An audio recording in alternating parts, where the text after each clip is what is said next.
keen and enthusiastic to consider essential topics for your own well-being as well as the well-being of all humanity. Indeed, the well-being of all living entities. Tonight, we have an interesting topic which I'll try to discuss. No doubt everyone is interested in success. I don't think anyone here wants to be a failure. What are the dynamics of spiritual success? Because an intelligent person has some doubts about material success. At the same time, material success looks attractive, even though others may have had so much distress in pursuing material success. Still, the glimmer, the glamour, the bright lights appeal to us. And we might even say to ourselves that I'll have a different way of being materially successful. I'll avoid all the liabilities, all the problems, all the anxieties, and I will have a genuine, wholesome success materially, which won't injure myself or injure others. I travel on every continent of the world, and on every continent there are persons who hope like that. My material success will be different. It won't be like I just heard today.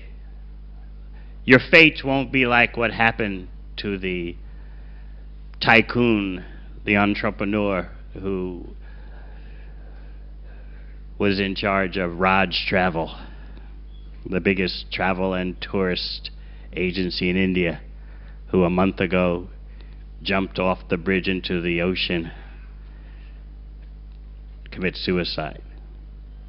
So there's something that tells us, oh, that kind of outcome that's not normal. Why bring these points up?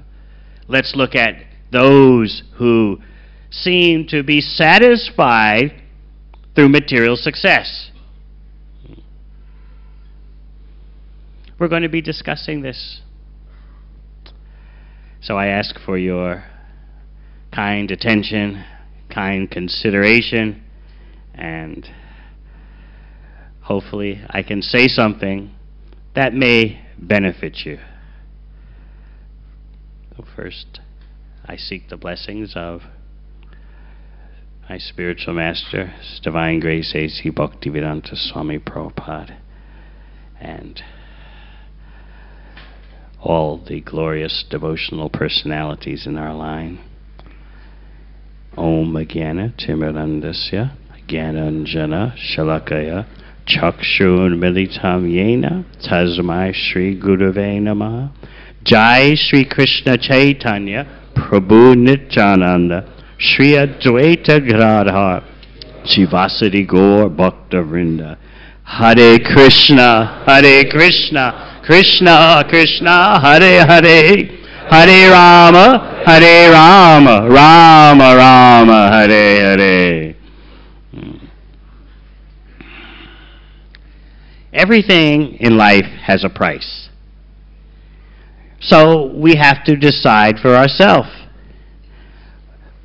How much of a price are we going to pay for our material aspirations? We have some prejudice, perhaps, that if we give ourselves to the spiritual goals, we won't be honoring our capabilities and our full potential. We may have the idea that the world of material success involves utilizing the best of you, whereas the dynamics of spiritual life, that involves religious belief. It involves being a nice person, but in terms of making your contribution to the world, making your mark,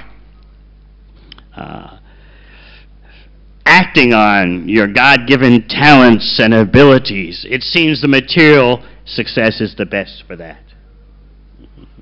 We may have this notion, we may have this idea that the real way to show your significance, the real arena for your abilities is material success. Somehow or other, this prejudice, this bias against spiritual activities is there. What does it mean to do spiritual activities? What about my abilities? What about my talents? What about my drive? Material civilization today means Rajoguna and Tamoguna, the mode of passion, the mode of ignorance. As you know, in the mode of passion, you struggle and strive very energetically for material goals. And then, naturally, because you'll be frustrated, you won't be satisfied by your achieving material goals, there has to be the mode of ignorance, in which you take shelter of sleep, intoxication, and even suicide.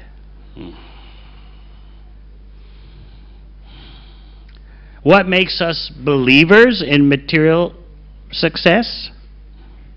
This is a question we have to ask ourselves. Where did we get this idea from? Who gave us this idea?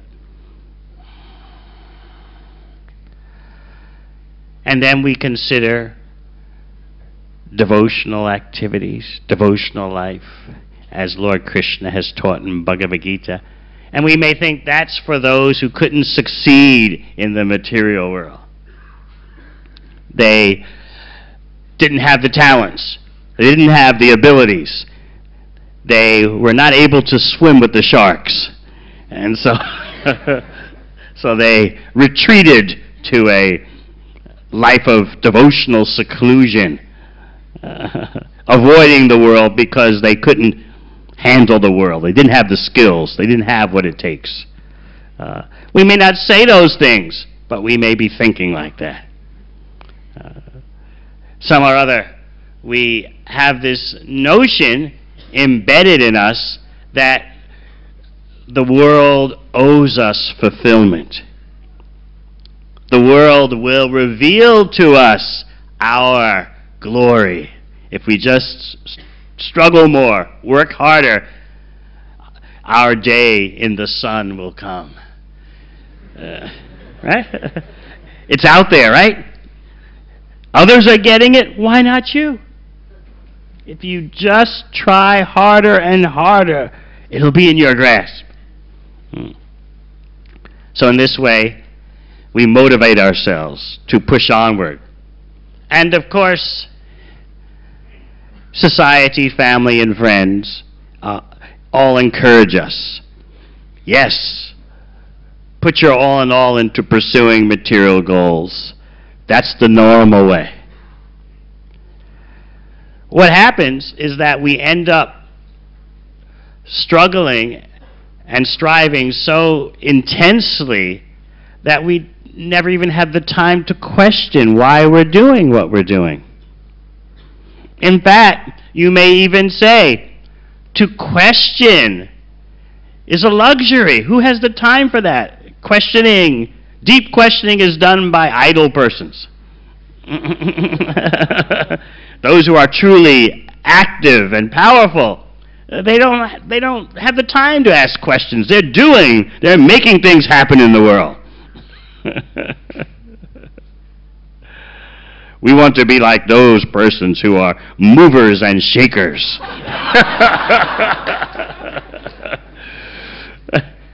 What has thinking and philosophizing done for the world? How much money has it made anyone? What fame has it brought them? So we recognize that we have some passions Passions means lust and greed. Maybe 50 years ago, lust and greed was looked down upon. But in the world that you are making your way through now, lust and greed are glorified. When you enter the job market, the recruiters, the interviewers, they want to see basically how lusty and greedy for material acquisition you are. Of course, if you mention that you do some charity work, you give something to charity, that's appreciated, okay. But the main thing is, how hungry are you to get ahead? Right? Where's your appetite? So now it's considered a great compliment to be called lusty. People will say about someone, he has such a lust for life. Are they saying that yet in Mumbai? It'll come.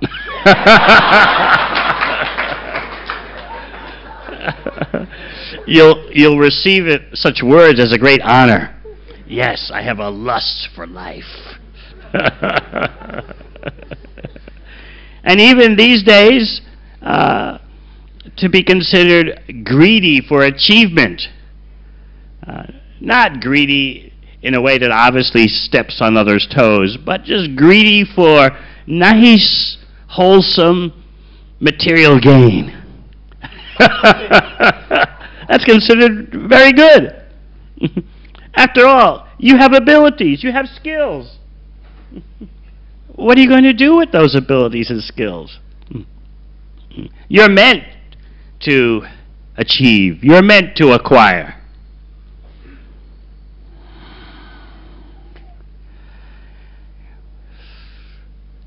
If we're fortunate, we consider spiritual knowledge, spiritual activities. But we're afraid. What will such knowledge and activities mean for my involvement with the world? Now let's shoot ahead in time to something that will never happen to you. You're never going to die, right? That is true for the spirit soul. As Krishna says in Bhagavad Gita, for the soul there is never birth nor death. Najayate mriyate va kadachin. But we are thinking we are the body. And even if we have some notion that we are a spiritual entity, we know that in order to get the material success, you've got to focus as a material body and a material mind. The spiritual thoughts are for special moments, but the material thoughts, that's for everyday life, for the real arena of living, the material thoughts. So yes, this body will come to an end. It's good for us to consider what are the major regrets of those who are about to die. The regrets vary from culture to culture, but there are some basic regrets that are always the same throughout the world.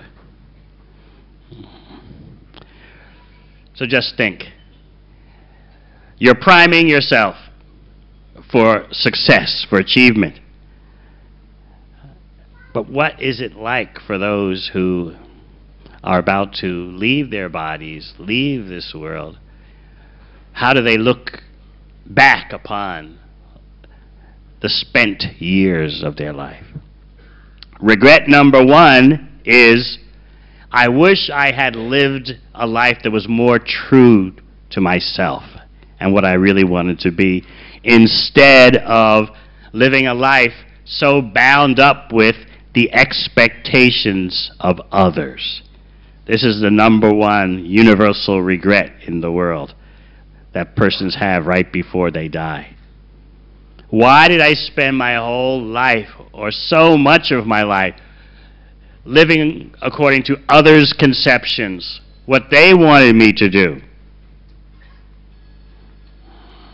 Why couldn't I have been true to my own principles, whatever they were? Why couldn't I have followed those? Universal regret number 2. I wish I hadn't worked so hard all my life.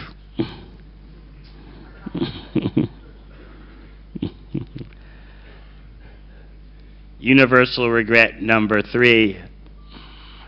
I wish I had done what would have really made me happy. So those are the top 3 universal regrets. Now just think how that might apply to you.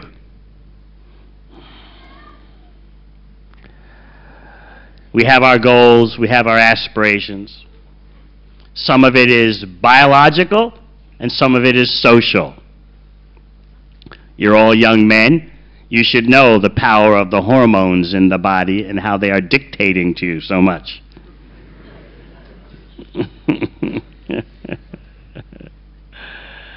Materialistic scientists will say that basically you are a machine for fulfilling the urges of the hormones. You're a machine for the hormones to utilize to get their way.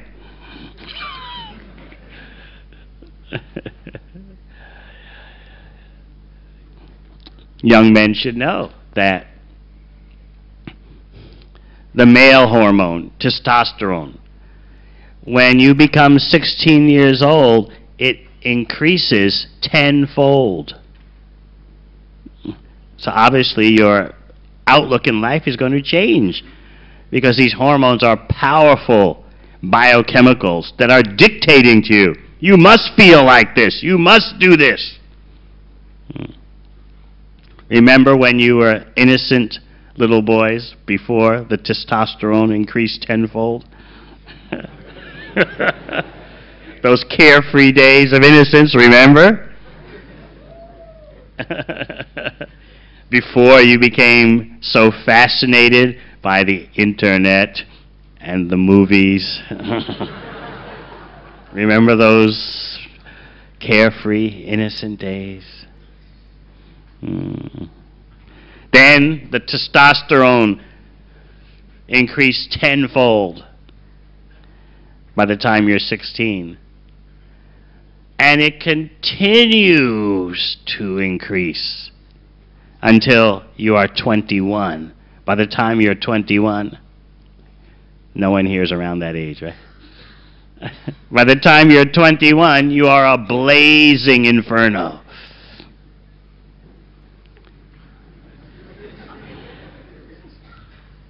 Then, from the age of 21 in a young man's life, it's a very, very slow decline in the testosterone. So, this hormone consumes so much of our thinking, our endeavors. So, we are, to a major extent, driven by our biology. Then there is social pressure, obligation, duty. Those around you, family, friends, they have expectations of you. And you want to fulfill those expectations. They tell you that you have duties to do. There are things you should achieve, not simply for yourself, but for the sake of others, right? So you have your biological pushings, and then you have the social pushings. And also, you've got your own mind, and you're wondering, I need some part of my life for me to enjoy my senses.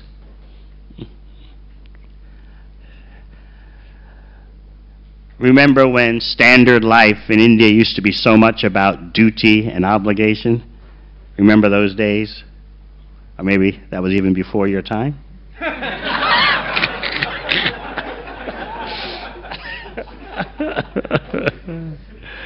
What happened? What is the kind of life that Bollywood and Hollywood present to you? Just go for it yourself. Right? Please yourself. Get what you need, what you want. That's the meaning of life. The more money you get, the more freedom of choice you have. So I notice that so many of you are torn because you've got one foot in both worlds. Still you're feeling duty and commitment to family and family expectations. Can't deny that. At the same time, you're so fascinated and intrigued by the consumer hedonistic propaganda. I wonder what it's like. It looks so attractive. And so you're thinking, how can I deal with both realities? Yes, there are some duties that I should do, obligations to family. Oh, okay. But there's this other world opening up of wonderful hedonism in which you're carefree, right? You can just be the enjoyer, let it all out, and not even care what anyone thinks. Just like what you see in the movies and on television. That's definitely there in your mind. So you find yourself trapped between these two worlds. The world of traditional duties, obligations, and the world of just do whatever makes you happy. So this will be the future of your life. Trying to juggle these two worlds. Or looked at another way, trying to stand up when you have one foot in the duty world, the other foot in the do your own thing world. And the do your own thing world looks attractive because you think, so many generations before me have done the duty thing. Right? But this world of, this exciting new world of just do your own thing, make yourself happy, feel good, however you want to feel good, it looks so fresh, right? No pressures, no moralities, no rules, just however you want to feel, when you want to feel it. So this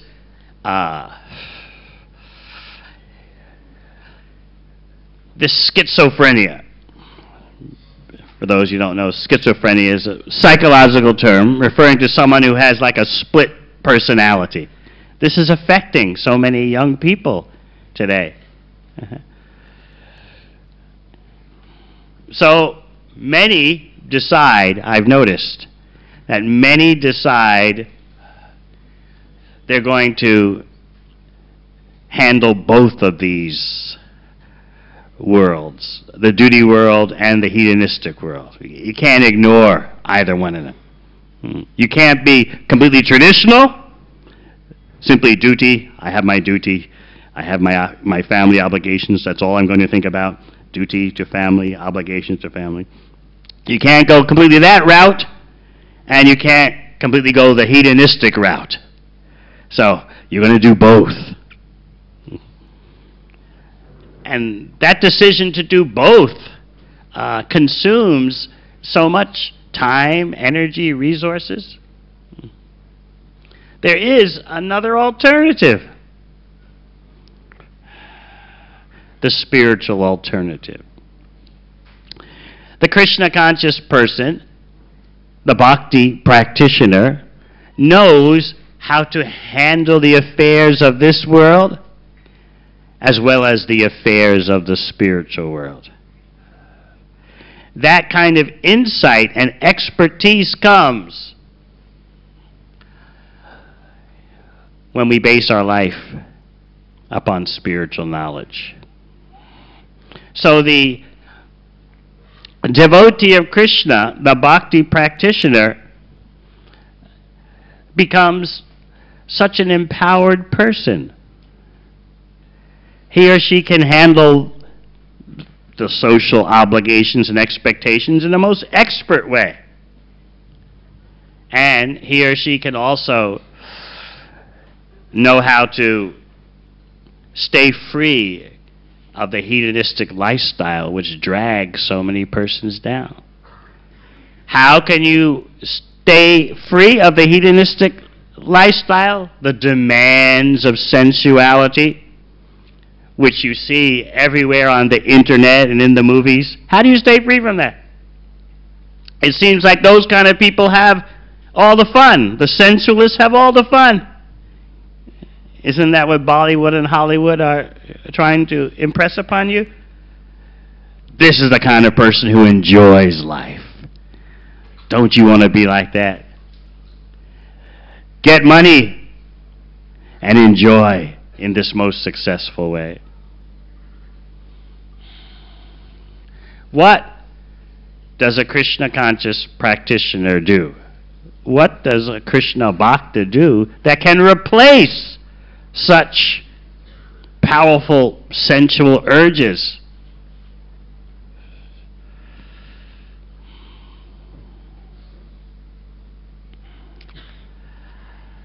We want to welcome you to the world of spiritual sense objects, spiritual sense activity. This is the world that Krishna provides for those who follow his instructions. Instead of your living a barren so-called religious life, no, by following Krishna's instructions, your real self comes alive and your real abilities manifest. The so-called abilities that we are aware of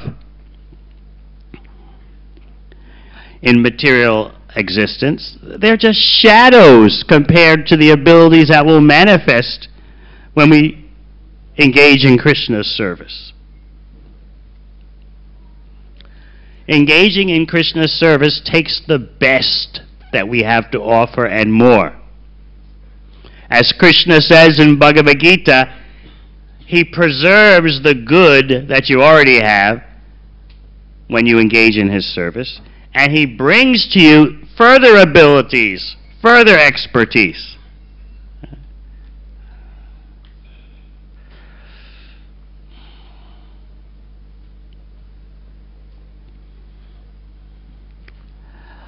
We were speaking the past few days at the Govardhan retreat in Vada about the emotional dynamics of bhakti. I find that especially young men who are career-minded, who have some abilities, some hope for material improvement in the future, they have a fear that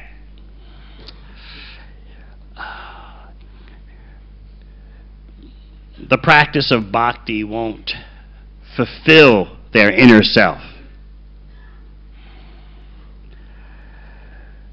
When you, for example, consider the working world, you would love to have a job, a career, in which you were told you can fully express yourself. Simply do your best and more, and it'll all come to you. The appreciation, the recognition, the fame, the money, it's just waiting for you. Just plug in and show us what you can do. Wouldn't you love to have a job like that? Of course, any activity in the material world is loaded with all kinds of impediments, difficulties, dissatisfactions. But we overlook all that. We overlook it because we are lusty and greedy. But we tell ourselves, my lust and greed it's normal and it's innocent. It's within bounds, you see. Right? We would never consider ourselves to be a materialist, right? Who is a materialist? How do we define a materialist?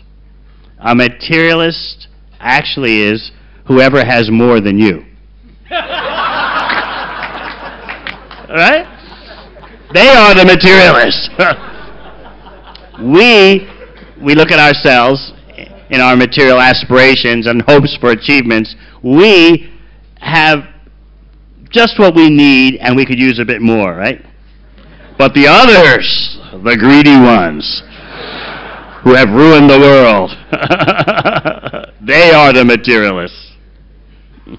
So in this way, we put ourselves in a favorable light, that our desires are normal. Our pushings from the hormones are normal. It's the others who have problems with lust and greed. You might want to know how it is that devotees handle lust and greed. And in fact, devotional service, the devotional life, can consume unlimited quantities of lust and greed, but not material lust and greed. In bhakti, you'll find the perfection of lust and greed. How is that? The devotee lusts to use everything in Krishna's service. Material life means lusting for everything for your own gratification and the gratification of those you consider at a particular moment to be your family and friends. You all know the term karma. Here is a classic definition of karma, but one you may not have ever considered. One of the great acharyas in our line,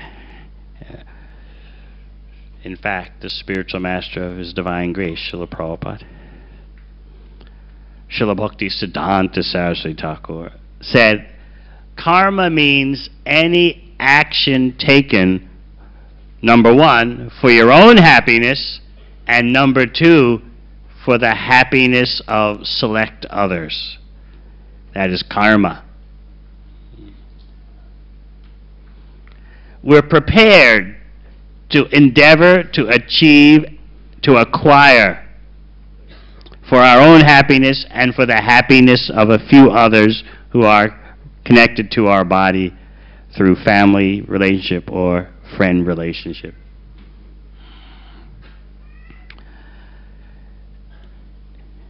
The bhakti yogi, however, has desire, but that desire is all for pleasing Krishna's senses. So the devotee knows how to lust spiritually, how to be greedy spiritually. The devotee is greedy for rendering service to Krishna.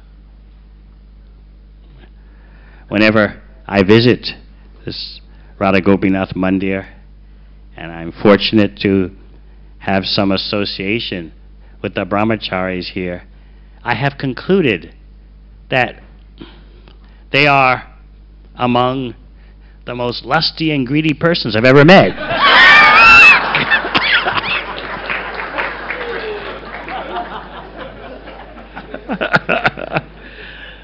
They're not what you would expect, right? You would think, well, a brahmachari should be very subdued and very quiet and just walk around all day with the head in the clouds and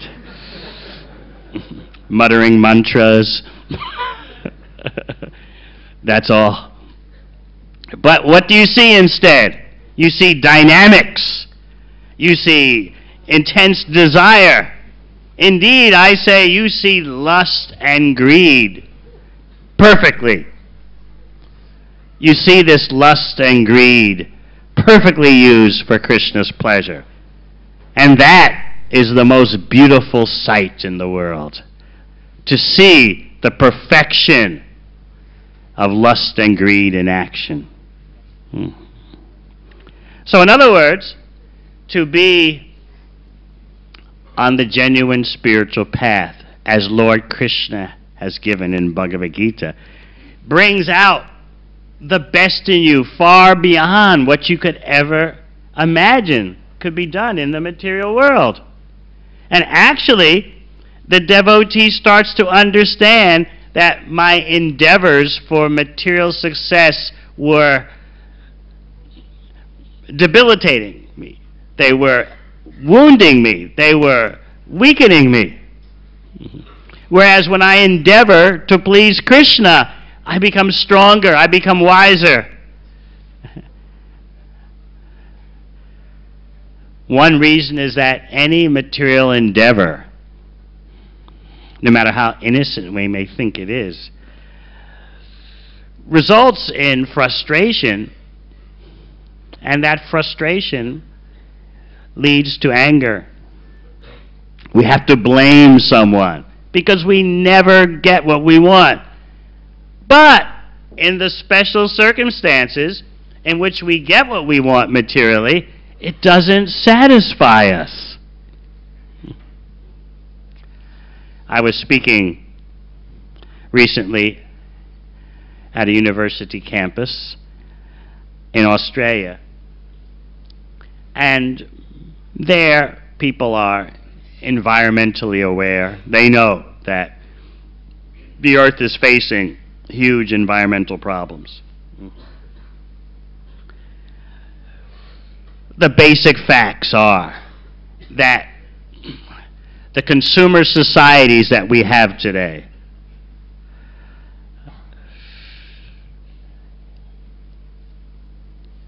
even if they could just go on consuming, and consuming, even if there was the unlimited space on the earth planet to do that, unlimited resources for consumption, and unlimited space to dispose of waste. Even if that was so, and you know it's not so. Right now, human beings on this earth planet are living as if they were two planet Earths. That is the scientific fact. Something is not going to work out, right? They're living as if they have two planet Earths to extract resources from and dispose of waste into.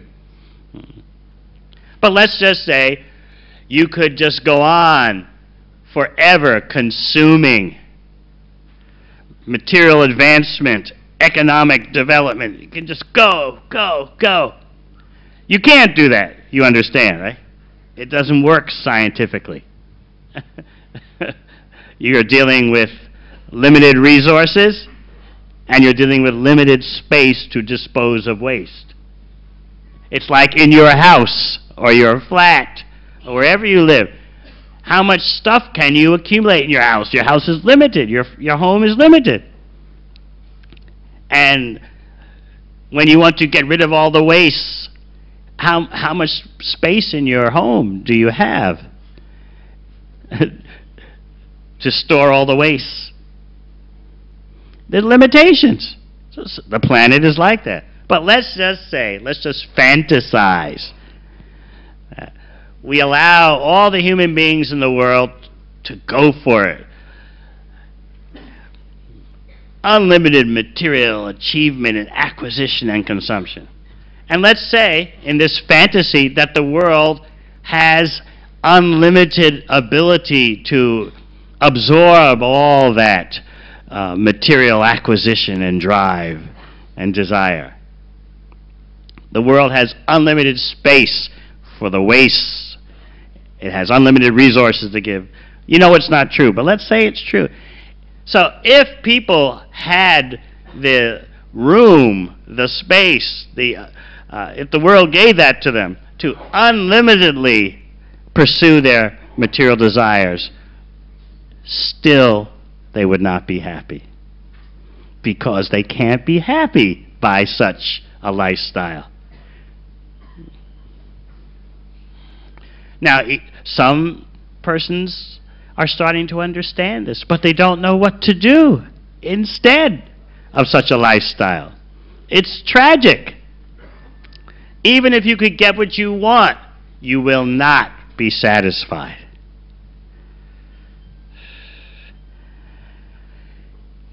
I was speaking at University of Cape Town, the most prestigious institution on the African continent. It's founded by the British, and students from all over the world there.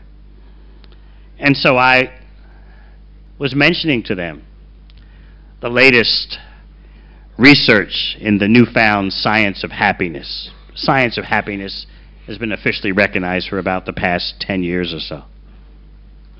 So I told them, there are about 200 students and professors gathered.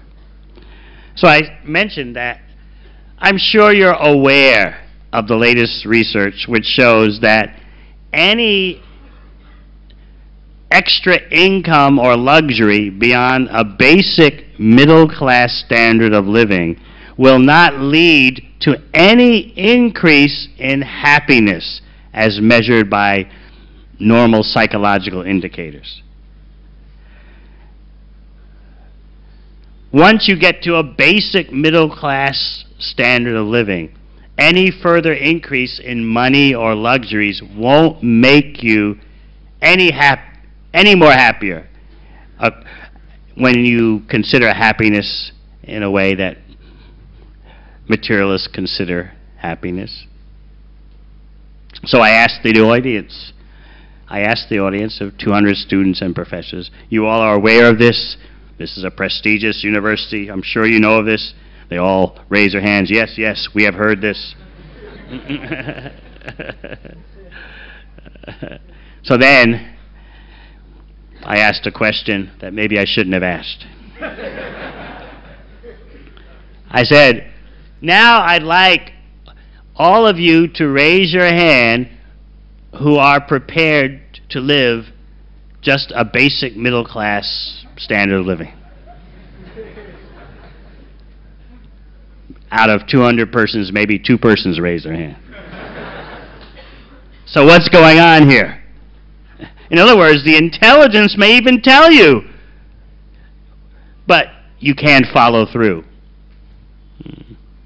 This is the situation of the world today. And this is also the situation with individuals. Even their intelligence may tell them, I don't think I'm going to be satisfied pursuing these goals. But they can't resist. Have you noticed that in yourself? The propaganda is so intense. The social pressure is so intense. And the hormones are intense. So I know that you all are considering, what are you going to do? You can't go back and live like your parents and grandparents. That's the unstated truth, right? I won't talk about it too much. But what are you going to move forward to?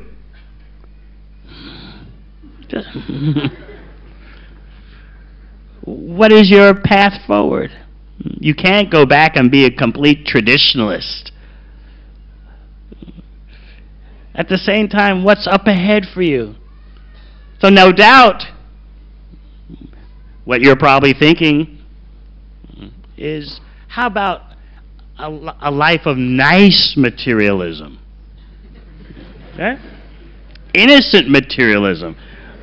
with a few sensual pleasures from time to time. Not overdoing it, of course, but a healthy mixture of what you see in the movies on the internet. Honor some family obligations, right? Don't get too extreme about it, right? But keep some good respectability in the family, while at the same time having your own private life. Two worlds, right? The schizophrenia. One foot in the traditional world, one foot in the hedonistic world. But of course, you all are different. You have gathered here at the Radha Gopinath Mandir. So many of you are regulars here. That means that you understand there is something higher in life. But the question may be, how much should I dedicate to this higher pursuit in life? Can it really fulfill me completely? What would it be like to follow Krishna's instructions in a full lifestyle of bhakti, regardless of what ashram you take? What would it be like to be a full Krishna conscious person, living in the brahmacharya ashram or living at home? Nevertheless, regardless of where you live, what would it be like? What would it do for your inner self? You don't want to sacrifice your potential. You see that I could do something in this world. I have some value. I have some abilities. Maybe it hasn't all worked out for me yet, but it could in the future, right?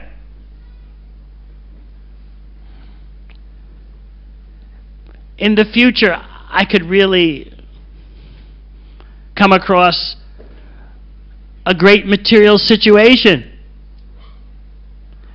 And if I don't try for that now, I may never know. I may never know my full potential. I could be missing out on a golden opportunity. My life may be a little difficult now, but something could happen in the future. So if I fully follow Krishna's instructions, that might make me miss out. I want to do something. I want to feel like I'm making a contribution. I'm able to produce something significant in this world. How does a devotee of Krishna do that?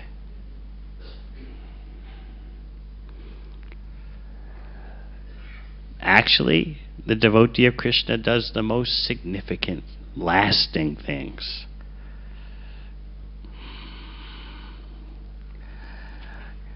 The Krishna conscious lifestyle invites your full investment of your talents, abilities, drive, enthusiasm.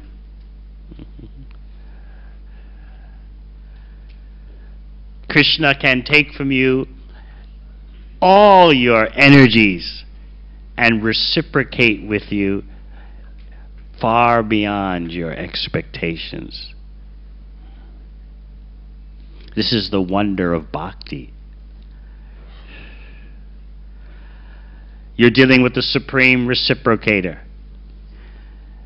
No human resources department at any multinational corporation can compare to Krishna's department for dealing with his devotees.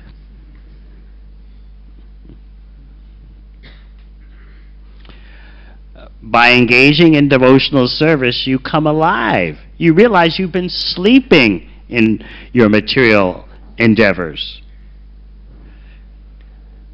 It's the shadow self that pursues the material endeavors. The real self pursues Krishna's pleasure, giving pleasure to Krishna.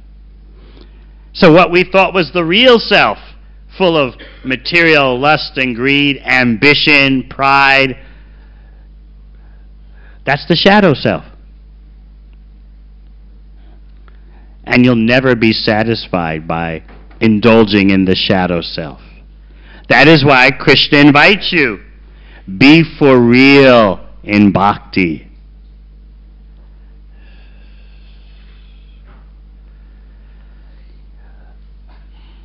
There's a great need in you to be authentic. You have to be able to live with yourself, you know? You don't want to die with regrets. Why did I live my whole life according to others' expectations? Why couldn't I have been true to myself? You don't want to die with those regrets. It's such a painful way to end a life. And that end of life, of course, can come at any moment. By following Krishna's instructions in Bhagavad Gita, your real self reemerges again. Your real self as part of Krishna, meant to act for Krishna's pleasure. And by acting for Krishna's pleasure, automatically you are satisfied without even having to worry about your own pleasure.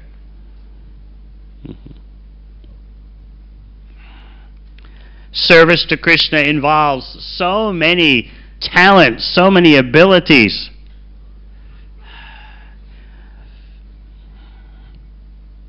When you look at this Sri Sri Radha Gopinath Mandir community, yes, you're seeing the deities, you're seeing Srila Prabhupada and the Vyasa-san, you're seeing the glorious devotees, but please bear in mind, you are seeing a whole world of abilities, talents, skills, applied with great greed and lust to satisfy Krishna.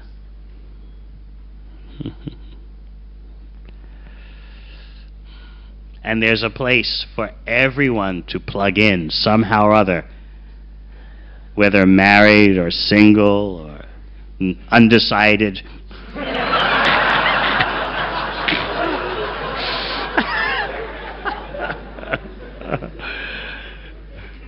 Or pretending to be undecided.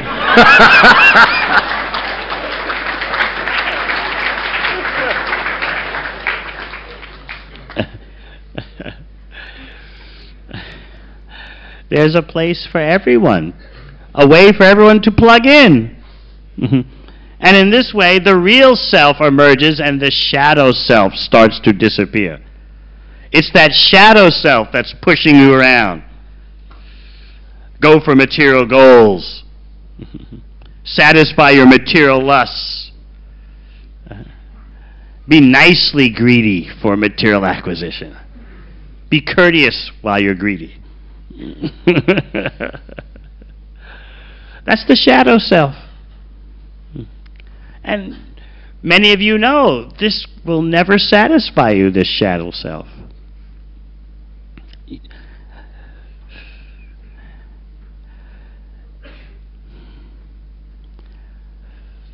So we want to invite you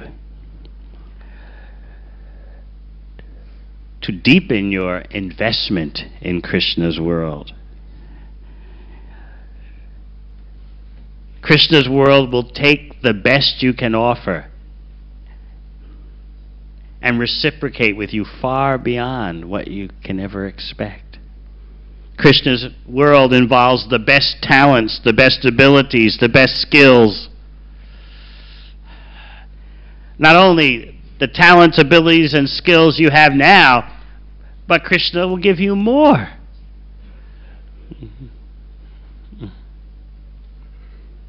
Srila Prabhupada once commented that a devotee is someone who knows everything about something and something about everything.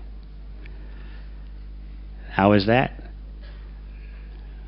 He explained that Krishna's devotee knows everything about something, knows everything about Krishna. Of course, Krishna is unlimited, but as much as can be known about Krishna, the devotee knows.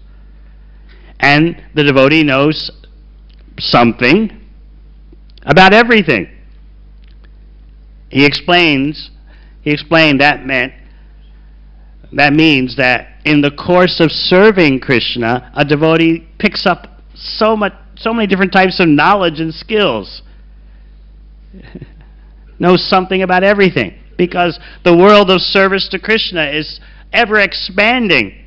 So whereas in the material world, you're forced to just focus in a very narrow way, anyone who's in contact with Krishna's service increases their abilities, because the world of Krishna's service keeps increasing. So it's the most exciting life. A you that you're not aware of manifests.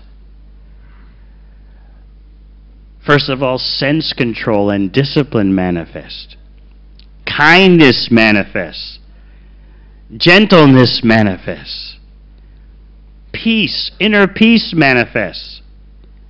And what to speak of the highest spiritual knowledge.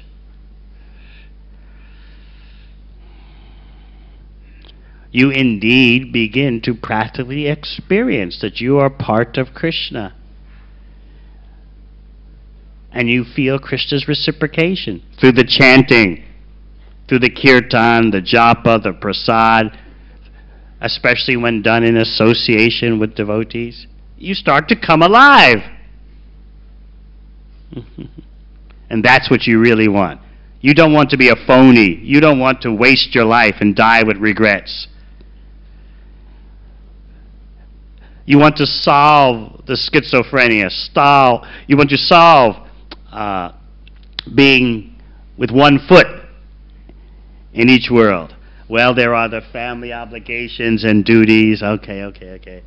Then there's what Bollywood is pushing me toward. Yes.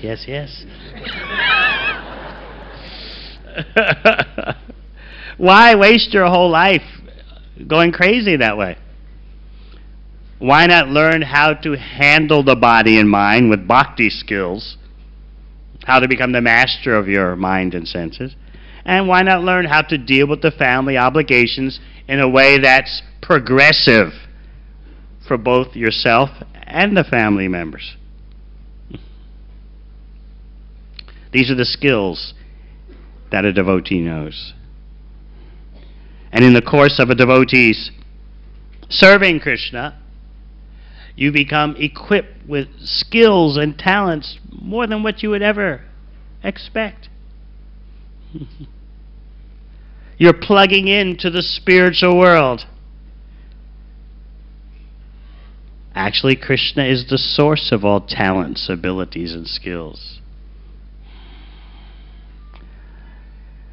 So instead of participating in a world which you may fear, I won't be able to express my God-given abilities. I'll be ignoring my potential. And I could regret it later. Oh, why did I spend so much time trying to be Krishna conscious? I didn't chase the material dream, and now I regret. It's not like that. The world of Krishna's service is ever increasing. It takes the best that you can give and more. The emotional dynamics, the inner dynamics of being a devotee.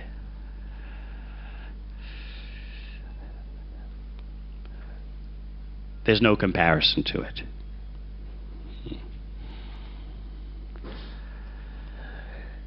Devotees are so full of life in serving Krishna. Not temporary material life. They're full of eternal spiritual life. They know how to lust. They know how to show greed. All for Krishna's pleasure. That's why you see them all as shining. And you can also be shining even more than you are now. So I'd like you all to start visualizing your career as someone increasing their commitment and involvement with Krishna's service. Somehow or other. Start visualizing. That is actually my real career. To some extent, somehow or other, increase your spiritual commitment, increase your devotional involvement, somehow or other. This way, that way. That's your real career. And then you'll see the spiritual lust and greed develop, which gives such pleasure to Krishna.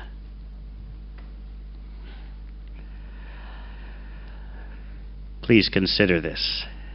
Your future is in your hands.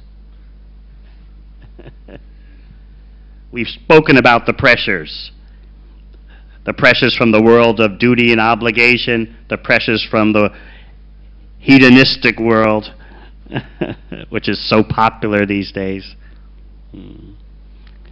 But we're presenting another option, an option that will resolve the problems and pressures caused by those other two worlds.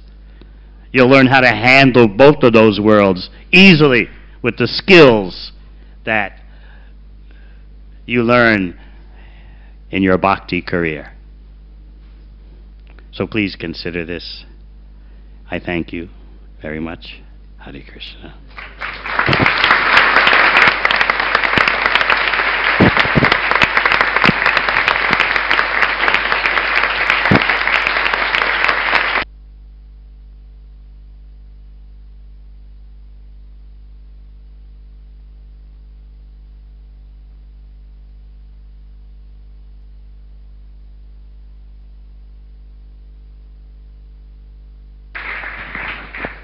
So, let us express our deepest gratitude to His Holiness Devamrita Swami Maharaj for having taken his time out.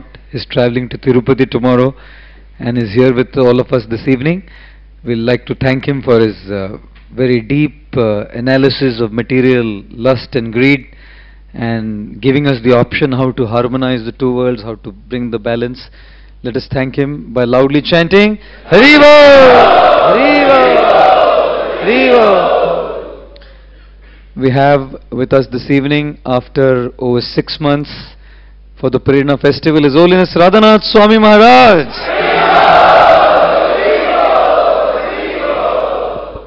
Maharaj just returned the day before yesterday after his over 6 months preaching tour of the United States, the United Kingdom and Europe. In fact, he returned from London just the day before yesterday after doing amazing programs at reputed universities like SOAS, Oxford, Cambridge. He was also at the HSBC for a corporate event, and he came back absolutely exhausted after such a hectic preaching schedule, and also with bad health. Even today he has just gone to the hospital and just returned back in the evening. Despite his bad health and exhaustion from such a hectic preaching tour, Maharaj has very kindly agreed to be with all of us for this Prerana festival. In fact, Maharaj has always been very, very kind to the youth here in Bombay, and our IYS and all the youth forum devotees are very inspired by his kind association.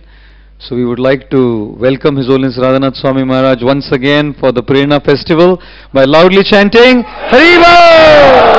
Haribo! Haribo!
Jnananjana Salakaya चक्षुरुन्मिलितं येन तस्मै श्रीगुरवे नमः। नमः ॐ विष्णुपदाय कृष्णप्रेष्ठाय भूतले श्रीमते भक्तिवेदान्त स्वामिनिति नामिने। नमस्ते सरस्वती देवे गौरवाणी प्रचारिणे निर्विशेषा शून्यवादी पाश्चात्यदेशधारिणे वंशकल्पतरुभ्यश्च कृपा सिन्धुभ्य एव च पतितानां पावनेभ्यो वैष्णवेभ्यो नमो नमः। श्रीकृष्ण चैतन्य प्रभु नित्यानंद श्री अद्वैता गदाधर शिवासदि गौर भक्त वृंद। हरे कृष्णा कृष्ण कृष्ण हरे हरे, हरे Ram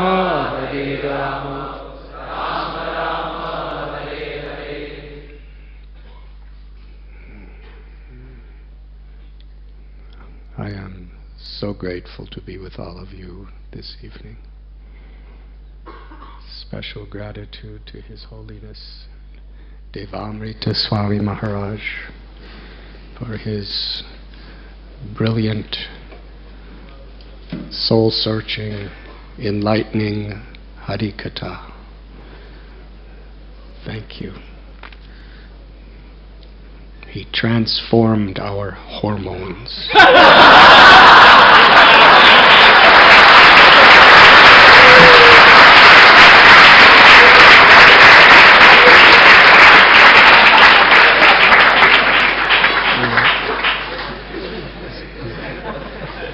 His words made our hormones dance.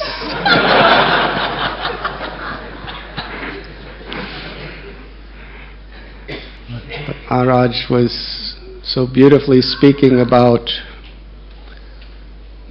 not destroying the natural inclinations of the human heart, mind, and senses, but transforming them. The Srimad Bhagavatam explains that when you put water on the root of the tree, that water reaches every part of the tree.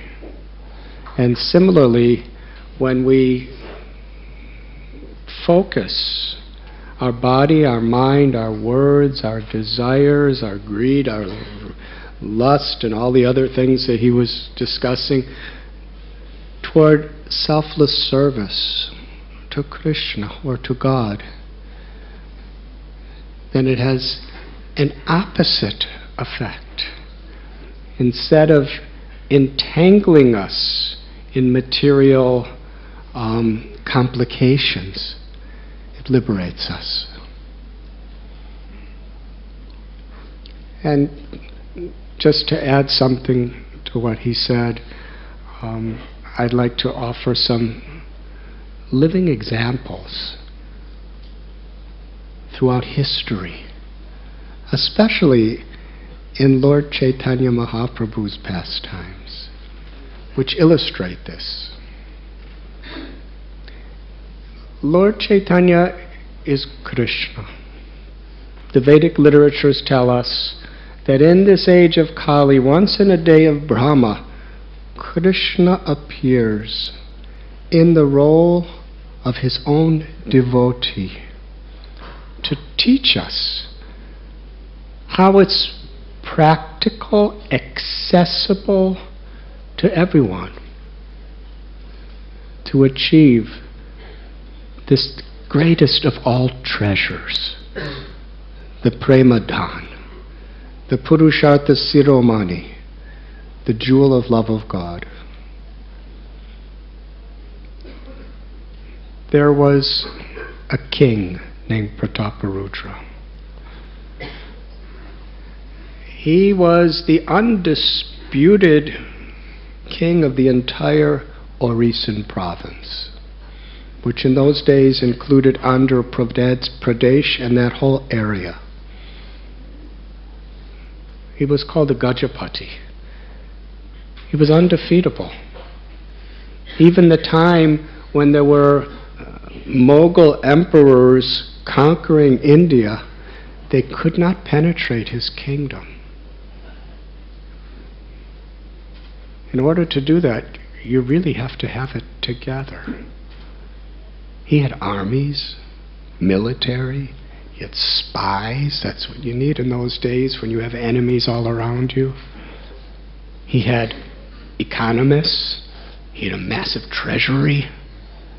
He had laws. He had courts. And he didn't have to worry about elections.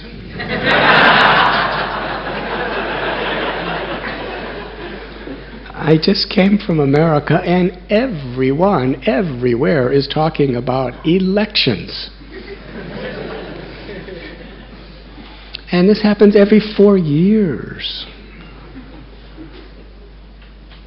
Because really, you could be in a very powerful position, but you really don't know if you're going to have it beyond the next few years. And after 8 years, you know you're out. But in the days of these monarchs,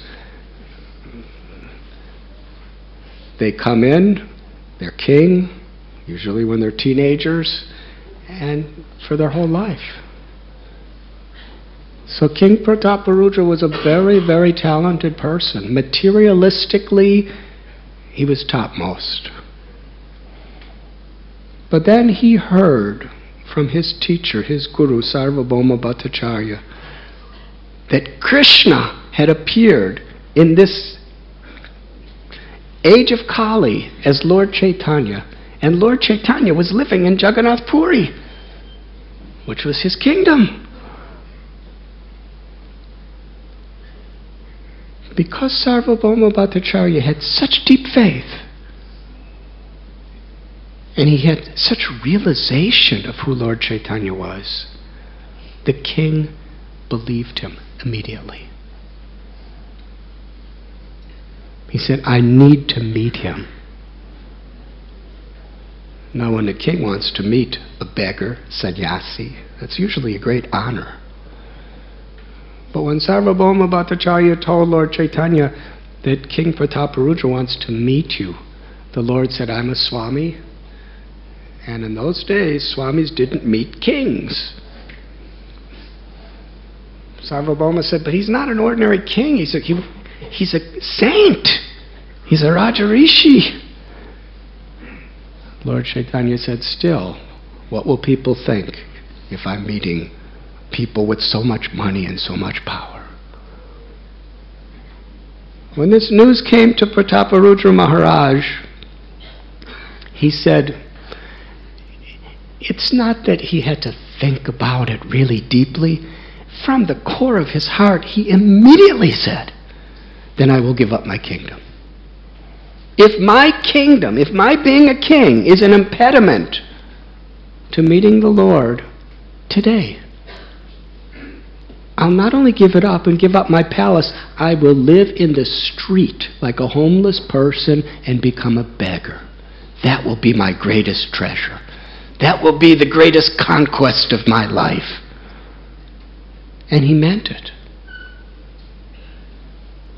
And all the devotees around, they were very pleased to see his sincerity, but horrified because he was such a good king. He was so fair, so honorable, so protective, and he was running the kingdom, so everyone was happy. Physically, emotionally, and spiritually. So they somehow or other tried to keep him as king and connect him somehow or other to get Lord Chaitanya's mercy, which they did.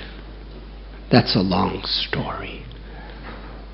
But the conclusion was King Prataparudra used his wealth, his intelligence, his popularity, influence, everything for the purpose of pleasing the Lord, serving the Lord, and genuinely uplifting everyone's consciousness in a spirit of compassion.